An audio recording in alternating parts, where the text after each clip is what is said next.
भी अगर हम बचा लें तो बढ़िया, 2 लेवल इंपॉर्टेंट है। ऑलराइट, आइए अब सीधे बढ़ते हैं स्टॉक इन एक्शन की तरफ।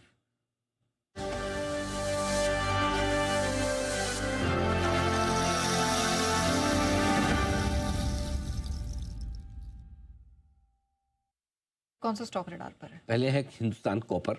बार बार लगातार हमने हिंदुस्तान कॉपर में खरीदारी की राय दी। आज सुबह भी ओपनिंग के हीरो के तौर पर दिया था। कॉपर की दमदार की कीमतों का जो उछाल का फायदा है स्टॉक को मिल रहा है। लगातार हमारी रिकमेंडेशन में लिस्ट है, न रुकता है, न झुकता है, न थकता है, न गिरता है, सिर्फ मजबूत रहता है। और यहाँ पर मजबूती फंडामेंटल भी है। देखिए ये बाकी क्या है, आज जैसे एस नरेन साहब का इंटरव्यू कर रहा था तो उन्होंने बहुत अच्छी बात बोली। मैंने उनको सोने चांदी पूछा, बोले मेरे को समझता नहीं है सोना चांदी। बोले इसका बुक वैल्यू क्या है, प्राइस टू इसकी अर्निंग ग्रोथ क्या निकालूं, पी मल्टीपल कैसे निकालूं। बोले कि वो ये ऐसी एसेट क्लास है जिसको मैं वैल्यू ही नहीं कर सकता, मुझे वो करना आता है जो जिसको मैं वैल्यू कर सकता। लॉजिकल बात कही उन्होंने। बट क्या है, गोल्ड वोल्ड कहाँ लॉजिक पे चलता है, ये तो भावनाओं का खेल है पूरा का पूरा। सबको सोना चाहिए तो चाहिए, चाहे वो सेंट्रल बैंक हो या फिर हिंदुस्तानी हाउस वाइफ, सबको चाहिए। तो अब है लेकिन कॉपर में कम से कम आपको समझ में आता है इंडस्ट्रियल डिमांड क्या है, आपको समझ में आता है सिल्वर को लेकर इंडस्ट्रियल डिमांड क्या है, तो वहाँ पर थोड़ा सा बेहतर है। तो जो इंडस्ट्रियल मेटल्स हैं वो बढ़िया हमें नजर आता। तो हिंदुस्तान कॉपर पहला स्टॉक। दूसरा है हीरो मोटोकॉर्प। कल ही हमने आपको स्टॉक इनसाइट में कहा था कि टीवीएस, बजाज और हीरो मोटो पे नजर रखिए। इस महीने के बिक्री के जो आंकड़े आएंगे वो कमाल के होंगे, बढ़िया होंगे, पूरी संभावना है कि मजबूत आएंगे। और उसकी वजह भी 3 बताई थी, 4 बताई थी यहाँ। एक इजी लिक्विडिटी, घटती हुई ब्याज दरें, जीएसटी कट, और चौथा नया प्रोडक्ट लॉन्च। याद रखना पड़ता है सारे। तो क्या सुबह भी आपने सुबह भी हीरो में दिया था। तो आज सुबह भी हीरो में दिया। और आप देखो ना सिर्फ हीरो है बल्कि बजाज टीवीएस भी पीछे चल रहे हैं कि बोले साइड रोल हमको भी दे दो, आप हीरो तो क्या हो गया, हम भी मल्टी स्टारर मूवी में काम कर सकते हैं। तो बढ़िया, हीरो मोटो को भी फर्स्ट क्लास चल रहा है। देखो ये बड़ा फायदा है स्टॉक इनसाइट में। जो लोगों को बोलता हूँ, जो भी आप अगर स्टॉक स्पेसिफिक ट्रेड करते, देखो निफ्टी, बैंक निफ्टी में ट्रेड करते हैं तब तो आपके लिए रोज स्ट्रेटेजी है। मैं कई जगह जहाँ कॉन्फ्रेंसेज वगैरह में सब लोग जाता, तो सब लोग बोलते हैं सर स्टॉक्स पे आपका कवरेज कम है। तो मैंने कहा कई बार ऐसा होता है स्टॉक में मैं देना चाहता हूँ लेकिन क्लियर कट बाय या सेल नहीं होता, वो पोजिशनल चीज़ें होती है, कई बार डायरेक्शनल चीज़ें होती है। तो उन्होंने बोला बताओ ना क्या दिक्कत है। तो फिर मैंने ये शुरू किया। मैंने कहा यार अपने को पता है इसका डायरेक्शन क्या। अब 5 दिन बाद आपका आएगा, 4 दिन बाद आएगा डेटा मंथली सेल्स का। अपने को समझ में आ रहा है कि मंथली सेल्स में बजाज, हीरो और टीवीएस की अच्छी आ सकती है। करेक्ट। लेकिन अभी आज बाय सेल कैसे दें, 4 दिन बाद डेटा आएगा, 4 दिन बाद आएगा। तो अच्छा इस चक्कर में समझो जिस दिन 1 तारीख को डेटा आया उसके पहले ही स्टॉक चल गया, तो फिर आप 1 तारीख को भी देने में सोचोगे पहले चल गया। करेक्ट। तो इसलिए हमने स्टॉक इनसाइट में बहुत ही डायरेक्शनल चीज़ें निकाल के दी और उसका बड़ा फायदा हो रहा है। मुझे बहुत बढ़िया फीडबैक मिल रहा है लोगों का कि वो काम की चीज़ है, बहुत क्लियर कट, कहीं क्रिस्टल क्लियर बाय सेल है, कहीं क्लियर कट डायरेक्शन है, तो आइडिया लग जाता है। तो आपका हीरो मोटो को। तीसरा है, ये भी कल ही का आपके स्टॉक इनसाइट से निकला, कोफोर्ज। एनकोर की बड़ी डील हुई थी और बड़ी डील के बाद हमने साफ कहा था कि 2 बड़ी deal back to back signature के बाद ये होती दिख रही है। थोड़ा सा कुछ ज़्यादा हो रहा है, कुछ जल्दी हो रहा है। ऊपर से उसका डेट कम करने के लिए कर्जा लेना पड़ रहा है कंपनी को। करेक्ट।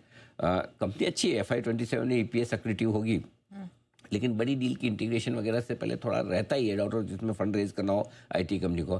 तो कल भी हमने कहा था कि लेना नहीं है। 1750 के ऊपर जब तक न निकले, 1650 तो मिनिमम है। एक बार कल 1650 टच किया, वापस रिकवर हुआ, क्योंकि देखो खाली हम तो है नहीं, बहुत सारे लोग हैं जो लेना भी चाहते थे, लिया भी। 1700 भी आया, 2 बार आया दिन में, 1700, 1750 वापस नीचे आया, लेकिन 1750 पार न हुआ। और आज फिर से 1650 आया, देख लीजिए आपके सामने। और आज सुबह भी आज के जीरो में बताया था, वहां से भी स्टॉक गिरा, ऊपर खुल के वापस। तो कुल मिला के ये है कि अब स्टॉक पे थोड़ा ऊपर की तरफ दबाव रहेगा, इमीडिएटली बड़ी खरीदारी नहीं आने वाली, कोफोर्ज भी ये मान के चले। बिल्कुल। और इनफैक्ट आपको बता दें कि डील के बाद इन डेप्थ एनालिसिस करके आपको सतर्क किया और फिर यहाँ पर रिकमेंडेशन सेल की निकल कर आई और नतीजा आपके सामने आप देख सकते हैं कि वहां से किस तरह की गिरावट देखने को मिली है।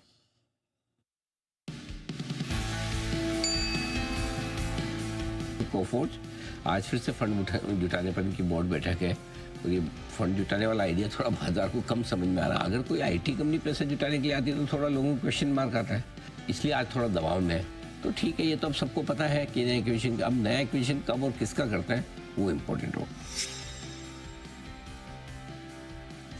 यहाँ पर हमारी राय है 1745 के स्टॉक से बेचने की, 1650, 1625, ये छोटे टारगेट है। मुझे लगता है कि अब जल्दी में स्टॉक आउट परफॉर्म कर पाएगा। 2 बड़े एक्विजिशन, डाइल्यूशन, इक्विटी सप्लाई की रेस, ठीक है, ये सारी चीज़ें कोफोर्ज को अब बहुत बढ़ने देगी। मुझे डाउट है, छोड़ दीजिए। 1670 के आसपास मैंने देखा था कोफोर्ज में बड़ी डील के बाद। कल भी थोड़ा कंफ्यूजन वाला रहा इसका चाल, कभी तो ऊपर कभी नीचे, कभी ऊपर कभी नीचे। अभी 1675 के आसपास है, तो ये एक स्टॉक है जो थोड़ा सा कमज़ोर नज़र आ रहा है आज के सेशन में।